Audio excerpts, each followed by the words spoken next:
जब छोटे होते हैं तब सोचते हैं कि एक दिन अपना वक्त आएगा।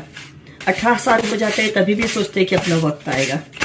20 साल के हो जाते हैं, शादी हो जाती है, ससुराल चले जाते हैं, तभी भी लगता है कि एक ना एक दिन अपना वक्त आएगा।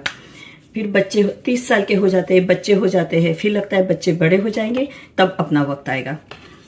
40 साल के हो जाते हैं, बच्चे हायर एजुकेशन ले रहे हैं, तब एक मन में उम्मीद जगती है कि बच्चों का एजुकेशन हो जाएगा, बच्चे जॉब पे लग जाएंगे, तब अपना वक्त आएगा।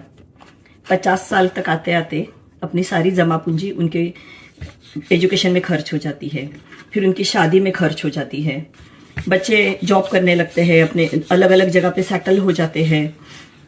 फिर दिल में आता है कि थोड़ी दुनिया घुमाए, दुनिया देखाए, अपने मनपसंद का पहने, मनपसंद का खाए, लेकिन फिर सोचते हैं कि नहीं, बच्चों को शांति से जीने दे, वो भी अपना स्ट्रगल कर रहे हैं, अपना घर बना रहे हैं।